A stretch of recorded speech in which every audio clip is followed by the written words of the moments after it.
July August হত্যাকাণ্ডের বিচার ও রাষ্ট্র সংস্কারের রোডম্যাপ দ্রুত ঘোষণা করার দাবি জানিয়েছেন জাতীয় নাগরিক পার্টির আহ্বায়ক নাহিদ ইসলাম। রাজধানীর সোহরাওয়ার্দী উদ্যানে জুলাই গণঅভ্যুত্থানে আহত যোদ্ধা ও শহীদ পরিবারের সঙ্গে দলটির ইফতার মাহফিলে এই দাবি জানান তিনি।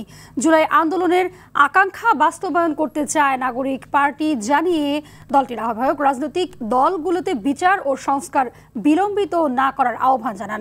নির্বাচন করতেই দল গঠন করা হয়েছে জানিয়ে নাহিদ ইসলাম বলেন, নির্বাচন চাই, কিন্তু তার আগে গণপরিষদ নির্বাচন হতে হবে। বিচার সংস্কার ও গণপরিষদ নির্বাচনের জন্য শিগগিরই আবার রাজপথে নামার ঘোষণা দেন তিনি। আজকে দেশে শত শত মামলা হয়েছে, এই শহীদ পরিবারের সদস্যবৃন্দগুলো মামলা করেছে, শেখ হাসিনা এবং আওয়ামী লীগের খুনিদেরকে আসামি করে মামলা করা হয়েছে। যদি এর বিচার ছাড়াই আরেকটি সরকার চলে আসে, তাহলে কি নিশ্চয়তা আছে যে আওয়ামী লীগকে আবার পুনর্বাসিত করা হবে না এই বাংলাদেশে?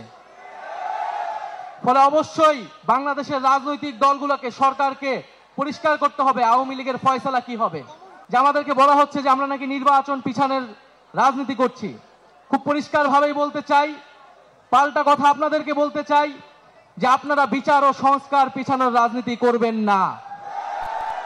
বিচার ও সংস্কারের প্রতি ঐক্যমত পোষণ করুন, নির্বাচন আমরা আপনাদেরকে করে দিতে সহায়তা করব। ফলে সরকারকে বলবো দ্রুত বিচার ও সংস্কারের রোডম্যাপ ঘোষণা করতে হবে।